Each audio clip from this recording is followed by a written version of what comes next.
Well, hello, boys and girls. Here we are when we feel like 8 o'clock. And the we today, again, is Steel Flyers and Joe Borek. And we're going an ongoing series. Well, at least for tomorrow's games. Today is, well, what is the day today? I don't even know. You The working 10th. people know that sort of stuff. The 10th, okay. The 10th for the 11th. The first 4 games of the playoffs coming tomorrow. And we did the Dallas Calgary series, and we did the Columbus Tampa Bay series. Joe and I did. And now we got into, I think it's one of the most interesting series that there is coming up. And I'm going to throw a weird, the kids like to say weird flex now, right from the get-go here, Steele and Joe. Boston has had a rough go in the round robin. I think there's several reasons for that, but one that came to me, and I kind of thought about it when I was thinking about what's wrong with Boston. Steele, you were bringing up before that we started hitting the record button. What's wrong with Boston? Now, Tyler Seguin and Hamilton, Dougie Hamilton, who plays for Carolina and may be playing in the series, which is going to makes it even more interesting. Kind of got booted out of Boston, and the reason why that in a lot of the flutter, and pretty much is now not even a rumor, it's pretty much a truth. Tyler Seguin and Dougie Hamilton like to party, and Boston Bruins are a very family-oriented organization. They like to build that around their product. You got to remember, these owners have products, and this is a product, and they want their product to be an image to their community, and those two people were not an image of their community. Now, that all being said, you can tell us in the comment section what you do or don't like about that, and I'm sure Joe will tell you all about that, and maybe Steele as well. But that being said, this is a heavy family-oriented team, and the players are very family-oriented. Now you have this COVID situation. You have to wonder how many of these players even thought it was a good idea to do this to begin with. How many of the players even wanted to come to this sort of thing because they, their families at home, they're worried for their family and all the stuff that's going on in the pandemic, and they'd rather be home with their family to give them moral support or what have you. They look like a team that is having possibly a thought process like that. So I'm going to throw it out to you. It's a weird flex, I know. Steele, what would you say in that regard? Do you think I'm all full of hot air? Do you think it's possible, or does that make sense to you at all? Well, first of all, the great pearls of wisdom, followed by the great meteors of knowledge. So thank you very much for having me on the show. It's been a pleasure and an honor.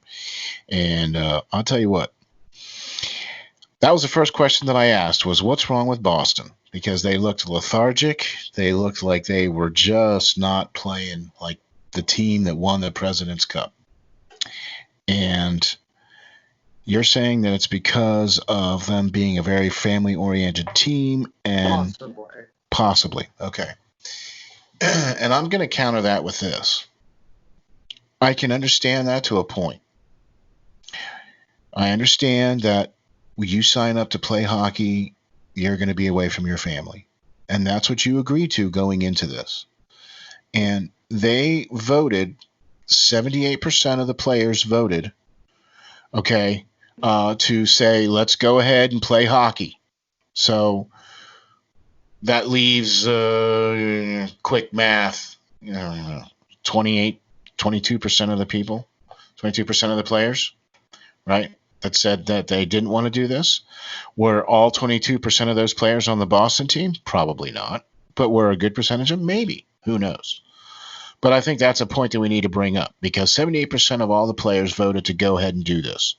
So, having said that, and then having said everything that you asked, Perlo, I think that that could be very much the issue, is that they are away from their families and their head is just not where it needs to be.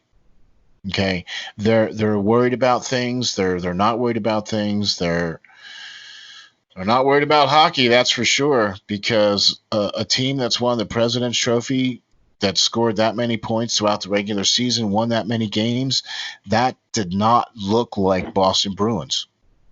And I watched the 2 games that they played, not against the Flyers, and they just looked like they were a shell of the team that was during the regular season. Yeah. So you got to remember, both teams that were the first seed played terrible in the round robin and are now the 4th seed. So it's not like just Boston came in and went, oh, now we don't remember what we're doing anymore. Perfect point, though. St. Louis also did that same exact thing, and they did not have guys arrive late as much as Boston and have all those outside factors as much as Boston. So that's one that you really scratch your head going, what the heck's going on there? Where Boston, you see some reasoning.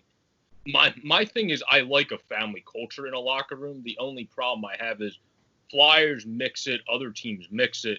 Just because people like going out doesn't mean that they hate their family. Like, that doesn't equate to each other. Like, if you like going out, doesn't mean you're not a family person. Seguin's not necessarily a guy from stuff I've read about him that necessarily is always the best in the locker room and with all that stuff. But Dougie normally was a guy that was just, he liked to have fun, but he was still a guy that cared for his teammates. So I think what we got at the beginning here is they're going to be knocking themselves for Dougie Hamilton down the line. They might not knock themselves for Seguin as much because they found guys that fit in well in their system to do what, not to the degree, but to do what Seguin could do. So I don't think they're knocking themselves for that. But if Hamilton wins a couple Norrises, they're going to be going, this was not the right decision. We should have. Yeah. So that's one guy they might have went, we should have sucked this up where had Sedano in his last few years turn him into a wise version of a guy that actually somewhat likes to have fun. Like, well, with Hammy, too, he did have a problem in Calgary as well. Yeah, no, I know, but I feel like he's a different sort Hamilton, too, on top of it. Yeah. But, I mean, the Bruins also had the tied for the lead in goals player on their team. And where was he? Pasternak, Joe said it, I think, perfectly. I think he made the perfect point to segue right with that question that you asked, Perlo. How many of the players on Boston were late coming into camp? Quite a few, yeah. And I wonder if that's partly wise. They do have families. By the way, St. Louis is a very veteran team, too. Let's also take into consideration of that. There's also maybe more added pressure for them as well. And maybe like a letdown that you worked that hard to get the first seed, and now you're playing in a round robin and going to lose it.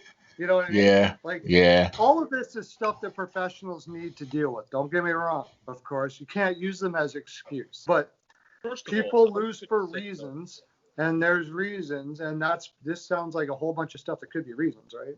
Yeah, but I was going to say with Boston, Pasta's present, very present, and they don't seem to have any issue with that whatsoever. It's not that he's a problem; he's just on commercials. He's fairly present he's somewhat present on social media. It doesn't seem they have an issue with that. So I feel like it's kind of hypocritical at times. He's squeaky clean, though.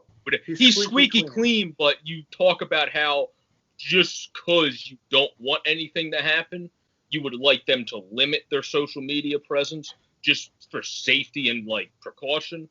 He's not someone that necessarily does that, but they seem to be fine with it, I guess, because they just know he's a guy that's not going to do anything. But you have to remember, the kid's 24.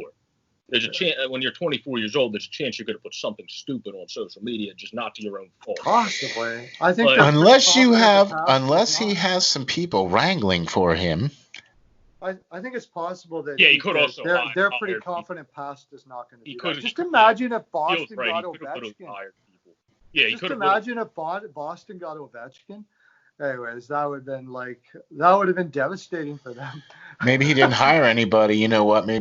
Maybe Boston stepped in and said, "Hey, man, as part of your contract, I bet you, that would not surprise me at all if that's part of the contracts now, that you have to your social media has to go through us first." Oh, absolutely.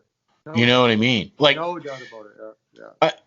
Who would have thought that 5 years ago, in a contract states now that says, your social media has to go through the team representation and HR and legal and all that stuff before you can send anything out. I don't want to get too far past where we're going on our pick here, but you got a guy like Brandon Leipzig who had what happened to him in Washington. If you don't know what happened there, that was social media driven, and he did some stuff that, wow. And he got booted right off the team, and nobody complained about it. So that was in his contract. There was something in his contract that obviously did that. Yeah. But, okay, so now, as far as the season. I was going to say something, though, about Pasta, because he scored the deciding goal. So I guess maybe David Pasternak's actually hockey also. Because Tom Wilson scored the deciding goal on a nice shot. He did say on his Twitter a couple weeks ago, in my opinion, Tom Wilson is the best goal scorer in the league. Maybe David Pastrnak has some inside information we don't know. It saves that for clutch situations all the time. Yeah. Right. But I want to talk a little bit about Carolina and how well they're playing in this level. Yeah. I'm gonna have to definitely give big props to Joe here. He had Carolina in the last series, kind of waffled on it when Hamilton was out, understandably so. I did too. I was part of that. I said New York Rangers as long as Shesterkin is in, but I'm going to eat some crow here a bit, and I'm going to say I don't even think that they would have won if Shesterkin was in. And I'm not going to rest on my laurels and say, okay, no, it doesn't count. It does count. Carolina played fantastic. They played lit. The kids like to use that word today too. They played lit. They played on their, that system. I think Boston really got unlucky here in a lot of ways too. They're going up against a Carolina team, to me, looks like they can do some real damage here. What do you guys figure? Perlo, you said it back when we did a couple shows a couple weeks ago when we started talking about when these teams were starting to match up. And you said that one of the teams that comes out that's winning the series, the best of 5 series, one of those teams that's going to come out of those series is going to be able to go relatively far. Mm-hmm. And I think Carolina has the chance to be that team because they beat a heavily favored New York team. Because with the exception of Joe, me and you were like, yeah, okay, we like Carolina, but Dougie Hamilton's not going to play, and we don't want to bet against Rod Brind'Amour, but we're gonna anyway, and so we're eating crow now. So and Joe's smiling, so yeah. All right, I'm not doing that again. I am going straight up all the way with Rod Brind'Amour. I don't care if Dougie Hamilton plays or not. I think Carolina is going to take it to Boston. I think that Boston is on their heels. I think whatever their issue is, whether it's their family issue or whether they had guys that came in late or whatever the case is, they are not the same team, and I'm going with Carolina with this one all the way. Yeah. Well, I think I'll save the big thing to the end of my point because Hurricanes fans, if they listen to this, will probably do a backflip and somersault. But Vatanen had 3 points in the series. Jacob Slavin's Jacob Slavin. I don't have to go into what he did. Nope. Jacob Slavin, he's a beast. And then Brady Shea played pretty good in the series as well, especially in the final game. And now you have Dougie Hamilton coming back into a team whose lineup also – he didn't play great, but he gave them solid 17 minutes. This is probably the best I've seen him play in the playoffs, Gardner. He didn't look like a liability at times out there like he's looked on defense in the playoffs in the past. So Brindy must have figured out something there, which is huge for them if he figured out something with Gardner. Edmondson played okay in a couple games, but you have – if Dougie Hamilton's come back into their defense that already plugged in Edmondson some games, Fleury others, and whoever they put into those other guys, and Shea and Vatanen are playing great, this team is going to continue to go far. And you also have, obviously, Svechnikov playing amazing as a youngster, where maybe before we thought maybe he wasn't ready to say, oh, I'm going to carry this team through a series. Well, from seeing that first round in some of those games, I think he might be ready if Boston is up in the ante one game to basically do what Dubois did for Columbus and say, yeah, this isn't happening. And then he would score a goal to answer right back after Boston scored, and then you're going to see that going. And I also like their lineup. They have guys that mix in like Brock McGinn, Martineau, and guys like that mix into a pretty solid lineup with Aho, the good Sebastian Aho. That's then Ryan DeZingle, Warren Fogel's pretty solid too. But if Dougie Hamilton comes back into this core of how their defense is playing already, they can get to the Eastern Conference Finals. Yeah, and Jordan Hall, man, Jordan Hall, I'm going to have to go along with you and pile on a little bit. Jordan Hall was over 54% on his faceoffs. So that's Jordan Stahl. Jordan Stahl. Sorry, Jordan Stahl. Yeah, he's a good face-off guy. I wanted to mention another player that I mentioned. And he's great in playoffs, too. I mentioned before the series that they thought maybe he wasn't going to play, but he did, and I just thought he looked awesome. And really kind of rounds out this lineup to a level of depth that could be very difficult. Is Martin Necas. Yeah. I thought Martin Necas played extremely well for a 21-year-old kid, much above his years, and I've always liked the guy, so I wanted to bring him up. He wasn't supposed to be in that game he scored. That was the game. He was a game time. The game he scored, he was like a game time decision. Yeah. Then he ended up scoring and having a hell of a game. He played like one of the best guys in the Guess that was a good game time decision on that one, huh? Oh yeah, that was a much needed game time decision for Carolina. The decision would be play that guy. I still have my question marks about Mrazek. I still have to prove it yet. Now, I just think that Raymond didn't play that bad, though. No, he didn't. But Brendan Moore's system is making him look good right now. And if that can continue on doing so, I can see them beating Boston. But if Boston can come back. Yeah. What's that? I said sometimes Tim and Sid bring people luck when they have them on. And they had, when I listened to their interviews, and they had James Reimer on after that game. So maybe if Mrazek starts struggling a bit, they'll bring James Reimer the magic touch. And then could just help them to keep going as he's already had that magic touch you talked about this year, Pirla. Yeah, even if Boston's playing at their best, I never did like their offensive depth. I mean, it's that first line, right? The first line can killed you all year long. And then after that, it's questionable what you're going to get out of Charlie Coyle and Sean Kuraly and Jake DeBrusk and all of those guys like that. They've been questionable all year. Their defense, I mean, Krug, McAvoy, Carlo is good top three. Chara's still. But after that, though. But I'm like, after that. And look, you can beat Chara. Yeah, but I skate around him. He's still damn good. Kind of. He's still really good at it. Not saying that at all. Not saying that at all. He's not a top two anymore. He's probably he's a 3-4, but still. Yeah. The one guy I think is a solid reverse pickup that Boston doesn't do too much. Also, he's a 7th rounder, so what you get out of him for his career is it's fine, whatever. But Kase looked pretty good, and then they got him. I know you don't believe in him as much, Pirla, but I still think he's a guy on the third line with Boston. If he can get going a little bit, that spreads your lines more. I'm not high on Kasha. He's a decent skater.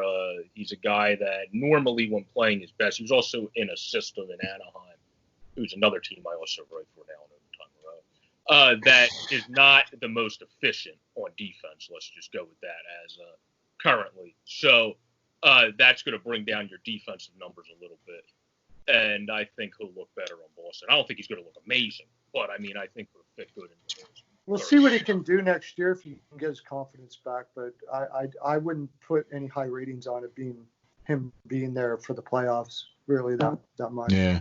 He did have an assist in the final game because they did put him in the final game and he got a assist. So I feel like that's the other reason why I feel confident he might do something. I don't know if he'll score much, but I feel like I'm on a line with someone that can put the puck in the net. Oh, look, there he is.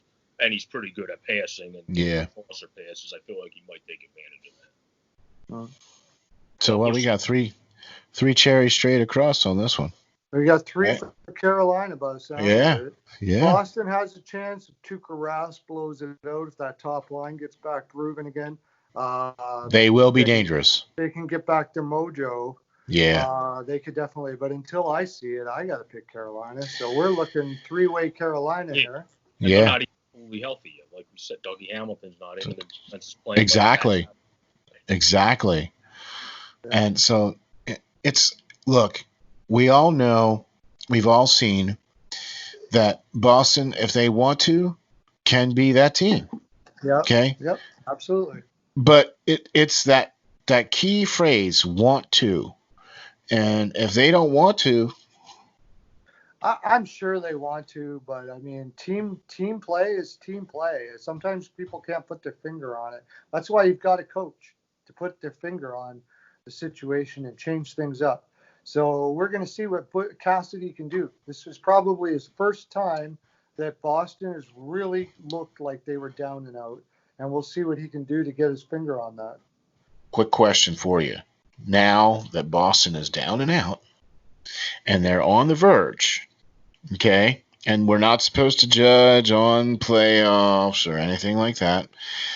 Now that we're into the playoffs, do you take into account these round robin games as part of the Coach of the Year consideration? No, yeah, I don't think they do. You're not supposed to.